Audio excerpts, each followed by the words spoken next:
বন্ধুরা সবাই কেমন আছো? বন্ধুরা আজকে তোমাদের আপন মায়ের সাথে রাতে কাজ করার অসাধারণ একটি সত্য ঘটনা বলবো। গল্পটি শেষ পর্যন্ত শুনলে তোমরা বাধ্য হবে হাতের কাজ করতে। না হলে সবাই আমাকে কাজ করে দিয়ে যাবে, আমি বাধা দেব না। আমার দেখাশোনার জন্য গ্রাম থেকে আমার মায়ের চাচাতো বোন শিরিন খালাকে নিয়ে আসা হয়েছে। অনেক অনুরোধ করে, কারণ শিরিন খালার বিশাল সংসার, গ্রামের বাড়ি করিমগঞ্জে। শিরিন খালার স্বামী নেই, তিনি প্রায় 10 বছর হলো মারা গিয়েছেন। আসলে আমার মায়ের তরফেও কোনো আপন বোন নেই, বিধায় আমার মায়ের গ্রামের কাজিনদের সাথে বেশ যোগাযোগ রাখে। বছরে 2 ঈদে তো কিশোরগঞ্জ যাওয়া হয়, আর সেই সাথে ক্ষেতের বিশাল কৃষিকাজ এর দেখভাল করার জন্য বাবা যখন দাদার বাড়িতে যেতেন, মাঝে মাঝে মা তখন বাবার সাথে যেত। তখন তারা ইচ্ছামতো আমাদের আত্মীয় স্বজনদের সাথে যোগাযোগ তৈরি করতেন। তখন অবশ্য আমাদের ঢাকার বাসায় কাজের মেয়ে ছিল, কিন্তু গত 2 মাস হলো আমাদের মেয়েটাকে তার বাবা মা আমাদের জেলা শহর কিশোরগঞ্জে নিয়ে গিয়েছে বিয়ের জন্য, এবং বিয়ে হয়ে গেছে। যতটুকু জানা গেছে মেয়েটি স্বামী সহ গার্মেন্টস এ কাজ করছে। ঢাকাতেই কোথায়? বাবা মাকে এয়ারপোর্টে আমি নিজে আমাদের টয়োটা প্রিমিও ড্রাইভ করে নিয়ে গিয়েছিলাম। অনেকটা ভালো লাগবে ঢাকা শহর, এই কারণে মা জোর করে আমাদের সাথে শিরিন খালাকে এয়ারপোর্ট পর্যন্ত যেতে বললেন। শিরিন খালা যে আগে আসেননি আমাদের বাসায় তা কিন্তু নয়। আমাদের বাসায় আসলে ও মার সাথে আসতেন, মায়ের সাথে একটু ঘুরে কেনাকাটা করে আবার 2-1 দিন পরে চলে যেতেন। আমি খালাকে এগার সিন্দুর ইন্টারসিটি ট্রেন এ তুলে দিতাম। মা বাবা বিদায় নেওয়ার সময় খুব বারবার বলে গেল আমি যেন গাড়ি নিয়ে বের না হই, আর এটা বেশি করে দেখতে বলে গেল শিরিন খালাকে। শিরিন খালা গ্রামের মহিলা, লেখাপড়া ক্লাস 9 পড়ার সময় খালার বিয়ে হয়ে যায় পার্শ্ববর্তী থানা করিমগঞ্জে এক জোরদার গৃহস্থ পরিবারে। খালু ছিলেন সেই পরিবারের বড় ছেলে, কাজেই খালার কর্তৃত্বই সেখানে প্রধান। খালার আরও 4-5 জন দেবর ননদ আছেন, কিন্তু তারা এক বাক্যে শিরিন খালার পরামর্শে চলেন। খালার শ্বশুর নেই, শাশুড়ি আছেন, অনেক বৃদ্ধা, এবং তিনি সংসারের দায়িত্ব বড় বউয়ের হাতে ছেড়ে দিয়ে যেন অনেকটা নিশ্চিত। কতটা নিশ্চিত তার প্রমাণ হলো, খালা আমাদের বাসায় আসলেই প্রতিদিন বাড়ি থেকে না হলেও 10টি মোবাইল কল শুধু আসবে ক্ষেতের চাষের ব্যাপারে। কোন ক্ষেতে কি হবে, বীজ কয় পাতিল নিবে, ওই ক্ষেতের বর্গা কাকে দিতে হবে নাকি নিজেরা করবেন, সব অনুমতি পরামর্শ উনার কাছ থেকে নেওয়ার জন্য তার দেবররা ফোন দেন। আবার বাচ্চাদের লেখাপড়ার খরচ কোন সিন্দুকে আছে, চাবি কোথায়, তাও শিরিন খালার কাছ থেকে জেনে নিতে তার নন্দাইরা ফোন দিত। কেন জানি শিরিন খালা আমাকে খুব আদর করতেন সেই ছোটবেলা থেকেই। আমরা তখন খুলনাতে থাকতাম, বাবা ওয়াপদার এসডিও ছিলেন। বছরে একবার করে তখন খুলনা থেকে আমাদের বাড়িতে আসতাম। আমার দাদার বাড়ি আর নানার বাড়ির দূরত্ব 8 কিলোমিটারের মতো, তাই আমরা অর্ধেক সময় থাকতাম দাদার বাড়ি আর অর্ধেক নানির বাড়ি। আমি 1 অথবা 2তে পড়তাম তখন শিরিন খালার বিয়ে হয়ে গিয়েছে। খালারও আমার বয়সী এক ছেলে, আবার আমার চাইতেও 5 বছরের বড় আরেক ছেলে আছে। বিয়ে হওয়া সত্ত্বেও শিরিন খালা আমার মনে পড়ে সারাদিন আমাদেরকে নিয়ে বনে বাদাডে বিভিন্ন বনফুল বেতফল পেড়ে দিত, পাখি প্রজাপতি এসব দেখাত, খাবার জিনিস যেমন বড়ি ভর্তা ইত্যাদি বানালে সবার আগে আমার ভাগেরটা আমাকে দিত, তারপরে তার ছেলেদেরকে দিত। আমার মনে হয় এত বড় সংসার ফেলে তিনি 3 মাসের জন্য আমাদের বাসায় এসেছেন সেই ছোটবেলার আদরের টানেই। কজেই খালাকে কোনো প্রকার কষ্ট দেওয়া না হয়, সে কারণে আমি খালাকে বলেছিলাম, খালা তুমি কিন্তু আমার জন্য একদম চিন্তা করবা না, একবারে রান্না করবা, আমি ফ্রিজ থেকে নিয়ে ওভেনে গরম করে খাব। সকালে যেন কষ্ট করে উঠতে না হয় তাই বলেছিলাম, রাতে যা রান্না করে রাখবে তাতেই আমার হবে। খালা বলল, ধুর বাবা, তাইলে কেমনে হইব, সারাদিন তোমার ক্লাস, সকালে গরম কিছু পেট ভুইরা না খাইলে হইব। শিরিন খালা তার স্বভাব সিদ্ধভাবে মুখভর্তি পান চিবোতে চিবোতে বলল। শিরিন খালার যত্ন আর আমার পরীক্ষার পড়া এই মিলে দিন পার হচ্ছে। মাঝে মাঝে খালা আমাকে আমাদের বসার রুমের বড় টিভিটা একা দেখত আর বলতো, ও বাবা রনি, সারা দিন রাই তো কি খালি পড়বা, আসো একটু টিভি দেখো বৈশা। আমি আমার রুম থেকে এসে বসলে খালা জিজ্ঞেস করে, কি খাইবা বাবা? আমি বললাম, কিছু না, খাবো না, একটু পরেই তো রাতের খাবার খাবো। খালা বলল, উহু দাঁড়াও, আমি তোমার লাইগো হরলিক্স বানাই, যা আনতাছি। আমি জানি আমি না বললেও খালা বানিয়ে আনবেন, কাজেই আমি বললাম, খালা তোমার জন্য আনবা, কিন্তু আর নাইলে আমি খাবো না। খালা বলল, আচ্ছা ঠিক আছে। একটু পরে খালা আমার জন্য বিশাল জাম্বো কাপে আর খালার জন্য তার নির্দিষ্ট করা চায়ের কাপেই হরলিক্স নিয়ে এলেন।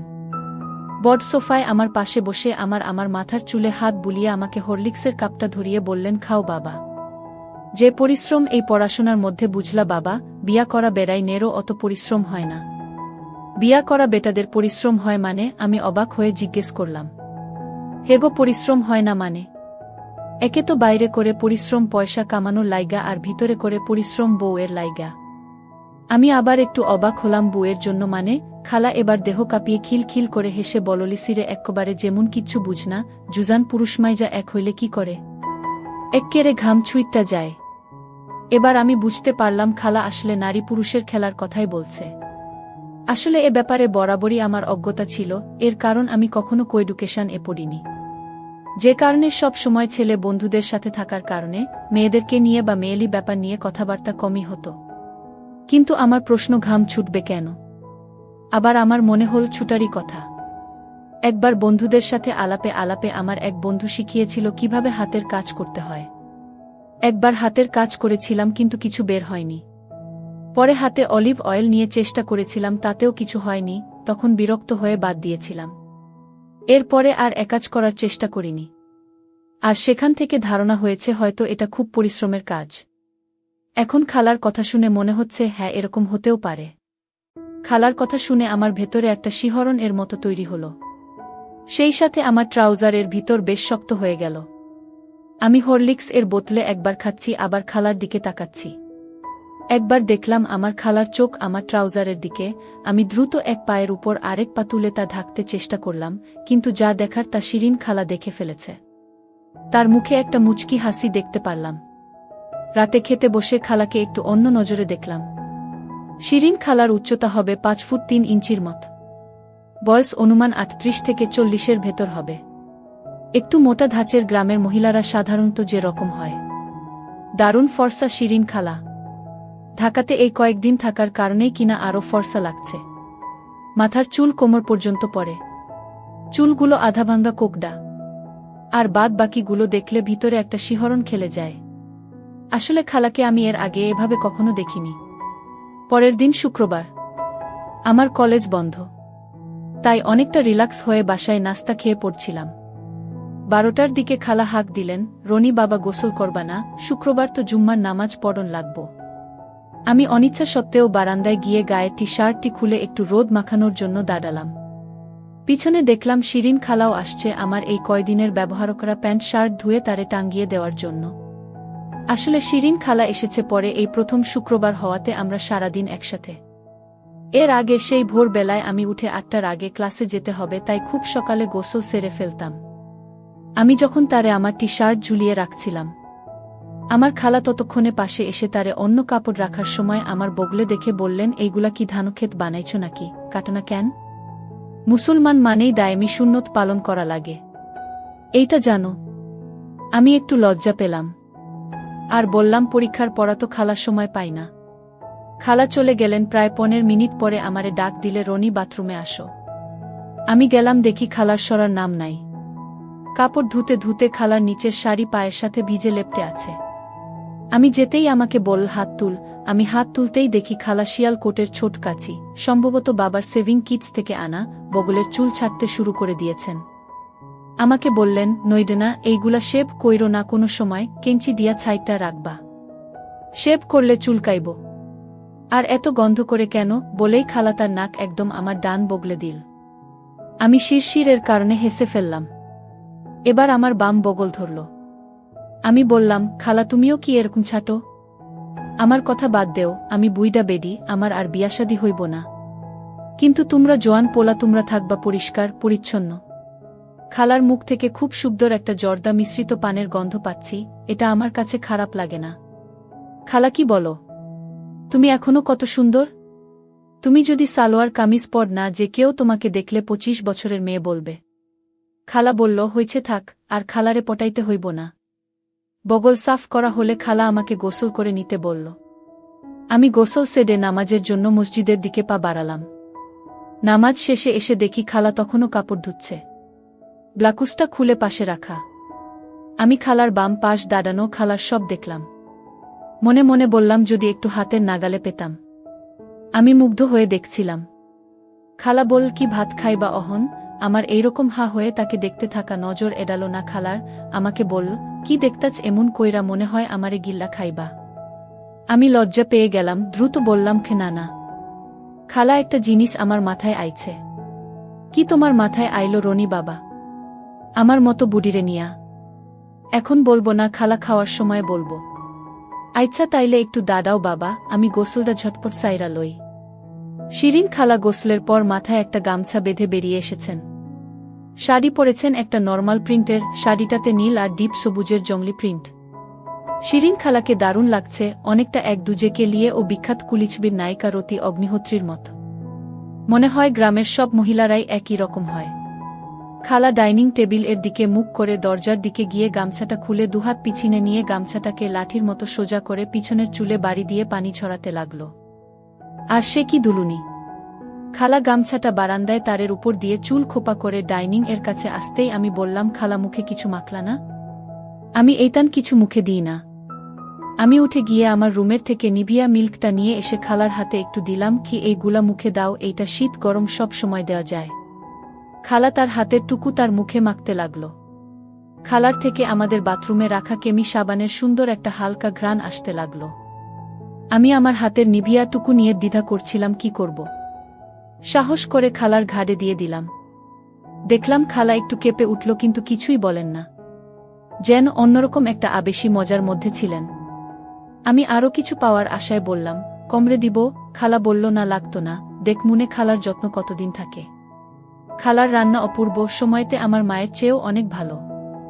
এই যেমন আজকে খালা ফ্রিজের থেকে বের করে কই মাছ বরবটি দিয়ে এত সুন্দর করে ভেজেছে, পুরো অমিত। বাড়ির বিভিন্ন বিষয়ে খালা অনেকটা বকবক করে যেতে লাগলেন। একটু পর বললেন, বাবা কি জানি কইবা, কইছিলা? কি তোমার মাথায় আইছে? আমি বললাম, বললে তুমি রাগ করবা না তো? খালা বলল, রাগের কথা হইলে তো করবামি। আমি বললাম, নামাজ থেকে এসে তোমার খোলা হাতটা যখন দেখলাম না, তখন কি মনে হয়েছে জানো? কি? খালা অনেকটা বিস্ময় নিয়ে খাওয়া বন্ধ করে আমার জিজ্ঞেস করলেন। আমি বললাম, তুমি যদি হাতা কাটা কুচ পরতা তাহলে খুব সুন্দর লাগতো। খালা এবার হাসতে হাসতে বললেন, বাজান এইটা কিতা কও, আমার আর লাগান বুইডা বেইটান রে, এইটা পড়লে বালা লাগবনি। আমি বললাম, কি যে বলো না খালা, সুবর্ণা মুস্তাফা পরে, তুমি দেখ না কত সুন্দর লাগে। খালা বল, হেরা তো পরবই, ফিল্মের নায়িকা না? আমি রোজ দেখা আমাদের রাস্তার ওই পারের 4 তলার সেই মহিলার কথা বলতে লাগলাম। জানো খালা, আমাদের বাড়ির বিপরীতে রাস্তার ওই পাশে একটা 5 তলা বিল্ডিং দেখছে না? হেই বিল্ডিং এর এক মহিলা থাকে, তোমার চেয়েও বয়স অনেক হবে। ফর্সা, মনে হয় হাজবেন্ড নাই, সব সময় সাদা কাপড় আর সাদা হাতা কাটা উজ পরে, ভোরবেলায় বারান্দায় দাঁড়ায় ব্যায়াম করে, খুব সুন্দর লাগে জানো। খালা বলল, ও বুঝি, ওই বেডি আমার ভাইগনার মাথা খাইতাছে। আচ্ছা আমারে দেখাইওছেন? আমি বললাম, তাইলে কালকে ভোরেই আমি তোমাকে দেখাবো। এটা প্রায় আরও 1 সপ্তাহের পরের ঘটনা। খালা মেনে নিয়েছেন তিনি হাতা কাটা উজ পরবেন, কারণ সেদিন রাত গিয়ে ভোরে আমি অ্যালার্ম দিয়ে রেখেছিলাম। উঠে বারান্দায় এসে যখন দেখলাম সেই মহিলা ব্যায়াম করছেন, আমি দ্রুত খালার রুমের খালা ঘি বলে দরজা ঠেলা দিতেই দরজা খুলে গেল। দেখলাম খালা নামাজ পড়ছেন। মনে হয় খালা লেট করে ফেলেছেন, কারণ এখন 6টা বেজে গেছে। চারিদিক বেশ ফর্সা। আমি অপেক্ষায় থাকলাম, সালাম ফেরানোর সাথে সাথেই আমার দিকে তাকালো। আমি আমার চোখ নাচিয়ে বললাম, দেখবে না? খালা বল, কিতা? আমি বললাম, ওই মহিলা। খালা একটু মুচকি হাসি দিয়ে জায়নামাজ গুটিয়ে আলানাতে রেখে আমার পিছে পিছে বারান্দায় আসলেন। আমরা বারান্দায় না গিয়ে বারান্দার দরজার উপর দাঁড়িয়ে দেখতে থাকলাম, যেন ওই মহিলা আমাদের বারান্দায় তাকালে আমাদেরকে দেখতে না পারে। মহিলা সকালে ব্যায়াম করছেন, বরাবরের মতোই সেই সাদা শাড়ি ও সাদা হাতা কাটা উজ। এই মহিলা আমার কাছে এক রহস্যময়ী চরিত্র, আমি কখনো তাকে নিচে দেখিনি। তার ফ্লোরে বা ওই বারান্দায় কখনো অন্য কোনো মানুষও দেখিনি। অন্য সময় দেখি বারান্দাও তিনি নিজে ঝাড় দেন, একা থাকেন মনে হয়। আমার ঘাড়ের পিছনে খালার গরম নিঃশ্বাস এসে লাগছে। মহিলাকে তন্ময় হয়ে দেখাতে এতক্ষণ খেয়াল করিনি, আমার পিঠের ডান পার্শ্বে একটা নরম বালিশের মতো। পরক্ষণেই বুঝতে পারলাম এটা খালার কদবেল। কিন্তু উপলব্ধি করার আগেই খালা সরে গিয়ে বলল, হু বুঝি, আমার তাইলে এইরকমের উজ পরনি লাগবো, এই বেডির হাত থাইক্যা আমার ভাইগোনা রে বাঁচানোর লাইগা। তবে আর কখনো তুমি এই বেডিরে ভোর বেলায় দেখতে আইতে পারবা না। এইবার আহ পড়তে বস বাবা। খালা এবার কিচেনের দিকে যেতে থাকল। খালা তুমি পড়, দেখো আমি বারান্দার এই দরজায় বন্ধ করে দিব। আমি হেসে হেসে মজা করে বললাম। খালা বল, হয়েছে থাক, বুড়ি খালার দিকে আর নজর দিও না, এইবার পড়তে বসো বাপ, আমি তোমার নাস্তা বানাই। সেদিনই বিকালে আমি খালার জন্য নিউ মার্কেটের গুলজারে গিয়া 3 কালার এর একটা মেরুন, একটা নেভি ব্লু আর একটা বটল গ্রিন কালার এর হাতা কাটা উজের অর্ডার দিলাম। খালার উজের মাপ শুই না মাস্টার এর ভিমরি খাওয়ার দশা। 42। এই মারমু একটা থাপ্পড়, মা খালার লয়া লড়াচড়া করো, বলেই খালার খিলখিল হাসি। আমি যখন বের হতে যাব তখন খালা আবার বল, এই শুনো শুনো বাবা, দরজিরে কইবা নিচে গিট ফিতা দেয় যেন, আর কইবা ছাট যেন চলি ছাট করে। চলি ছাট? সেটা কি খালা? আমি একটু অবাক হলাম। খালা বল, এইটা অহন তোমার বুইজ্জা লাভ নাই, অহন যাও। 42 এর কথা শুনে মাস্টার যখন আমার দিকে তাকিয়েছিল তখন আমি বললাম, নিচে গিট ফিতা দিবেন আর চলি ছাট হবে। বয়স্কা মহিলা, মনে হলো মাস্টারের চোখ থেকে বাসনার দৃষ্টিটা বিদায় হয়েছে। উত্তরে আমি বললাম, হ্যাঁ। উজগুলো যেদিন এনে দিলাম সেদিন ও সেই সাথে আমি আমার সাপ্তাহিক টার্ম পরীক্ষা নিয়ে ব্যস্ত ছিলাম। আর এ 3-4 দিন আমি লক্ষ্যই করিনি খালা ওই উজ পড়েছেন কিনা। কিন্তু যেদিন দেখলাম খালা পড়েছে সেদিন আমি বুঝতেই পারিনি কখন খালা পড়ল। রাতে পড়া শেষ করে একটু হাঁটাহাঁটি করব বলে আমি লিভিং রুমে এসে দেখলাম খালা টিভি দেখছেন, চ্যানেল আই 3 সিটার এ হেলান দিয়ে শুয়ে। আমি যেতেই খালা উঠে বসার চেষ্টা করতে লাগল, আর তখনই আঁচল ঠিক করতে গিয়ে আমি দেখলাম খালা সেই মেজেন্টা কালারের উজটা পড়েছেন।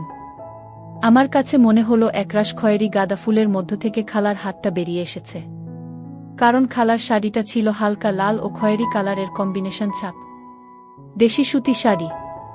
আমি বললাম, ওমা খালা তুমি এটা পরছ, কি সুন্দর লাগছে, তুমি আমাকে বলনি কেন? আমি বিস্ময়ে আনন্দে একসাথে বলে ফেললাম। খালা বল, তোমারে দেখাইয়া পিনতাম নাকি? তাইলে তো আমারে গিল্লা খাইতা। খালার এই আদি রসাত্মক কথায় আমার আবার শক্ত হয়ে গেল।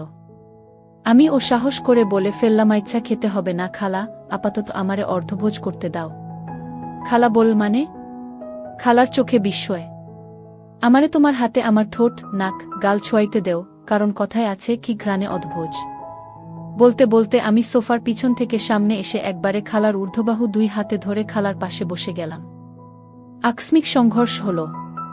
খালা এইসব আকস্মিকতায় এই বলে চাপা স্বরে একটা আর্তচিৎকার করে উঠল। বাবা না, এইসব ঠিক না। খালা আমার কাছ থেকে হাতটা সরিয়ে নিতে চায় আর বলেন, তুমি না কইছ শুধু চাইয়া দেখবা, অহন এইটা কিতা কর। আমি বললাম, আর একটু খালা, ছাড়ো এবার বাবা, চলো অহন খাইতে যাই। আমি আবারও কাদো কাদো স্বরে বললাম, না খালা আরেকটু। খালা বলল, না অহন খাওন লাগব। আমি বললাম, তাইলে একটা শর্ত। খালা বল, কিতা? অবাক খালা, চোখ গোল গোল। আমি বললাম, খাওনের পরে আবার তোমার হাতটা দিতে হবে। খালা বল, এইডা আমি কোনো পোলার পাল্লায় পড়লাম মাবুদ। খালার মুখে কপট রাগ মনে হলো। আইচ্ছা, খাওনের পরে পইডা লইবা তারপরে। আমি বললাম, আইচ্ছা। বলেই আমি লাফ দিয়ে খাওয়ার টেবিল এর দিকে যেতে থাকলাম। খালা আমার পিছন পিছন ডাইনিং এর দিকে আসতে লাগলেন আর বললেন, বুবু বুঝি একটা রাক্ষস পোলা রাইখ্যা গেছে। খাওয়া দাওয়ার পর আমি কিছুক্ষণ পড়তে পারলাম, কিন্তু মন খালি বারবার আমার শিরিন খালার আকর্ষণে পড়া বাধাগ্রস্ত হতে থাকল। আর মাথায় পড়া ঢুকছে না। রাত প্রায় 11টা বেজে গেছে। না, আর পড়া যায় না। আমি আমার রুম থেকে বের হয়ে সোজা লিভিং রুমের দিকে গেলাম, উদ্দেশ্য শিরিন খালাকে পাব। কিন্তু গিয়ে দেখলাম টিভি অন করা আছে, কিন্তু খালা সোফায় নেই। আমি খালার খোঁজে প্রথমেই খালার রুমে টক টক করে টোকা দিয়ে ঠেলে দরজা খুলে দেখলাম খালা নেই। আমি একটু অবাক হলাম। বাথরুমের দরজার দিকে তাকালাম, না, ভেতরে কোনো লাইটের চিহ্ন পড়ল না।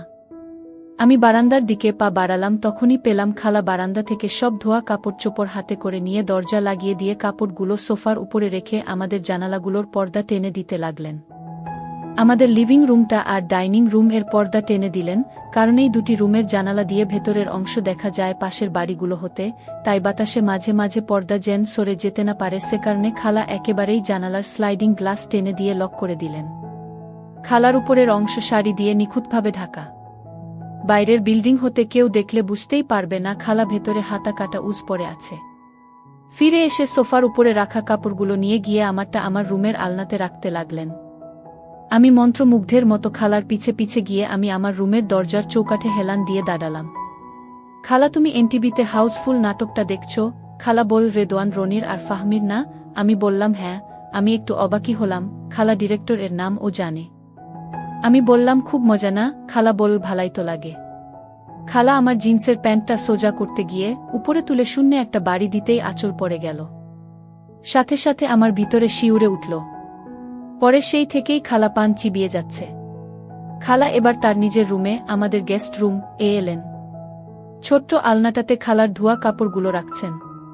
কাপড় রাখা শেষ হলে আস্তে করে খালা মাথাটা ঝাঁকি দিয়ে দুহাত পিছনে নিয়ে ড্রেসিং টেবিল এর আয়নায় তাকিয়ে চুলটা খোপা করে বাঁধলেন। সে এক অপূর্ব দৃশ্য। আমি খালাকে বললাম টিভি দেখবা না খালা?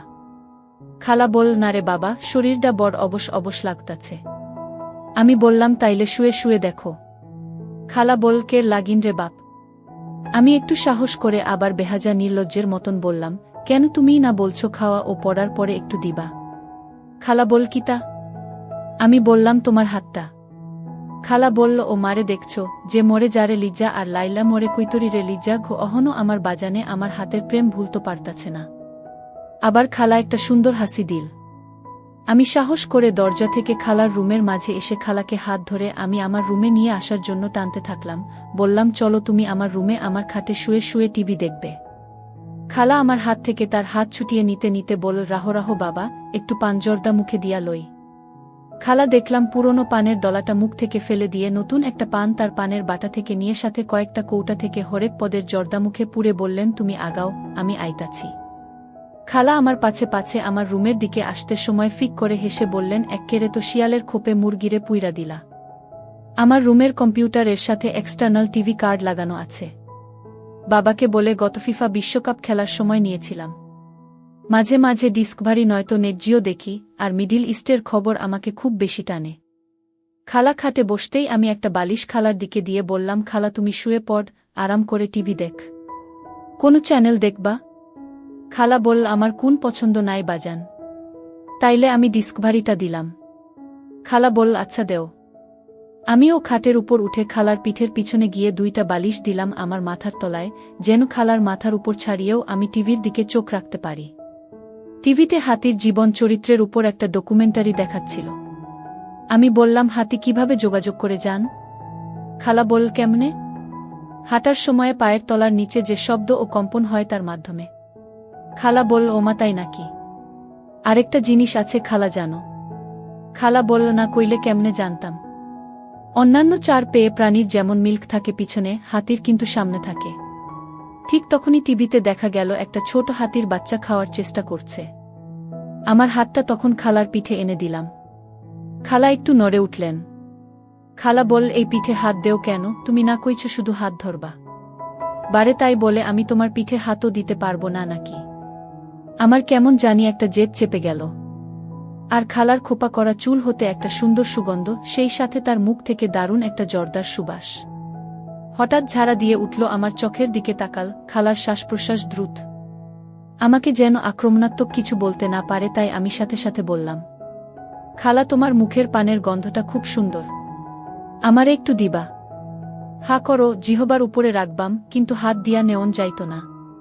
বলেই খালা সব পান মুখের ভিতরে এক করে চাপ দিয়ে রসগুলো নিয়ে চিবানো পানটুকু উনার জিহবার আগায় এনে জিহবাটাকে সাপের জিহবার মতন বের করে স্থির করে রাখলেন। আর আমি সেগুলো নিয়ে খেতে শুরু করে দিলাম। আর মনে মনে ঠিক করে ফেললাম আজ যে ভাবেই হোক খালার পুরুরে ঠাকুর ডুবাতেই হবে।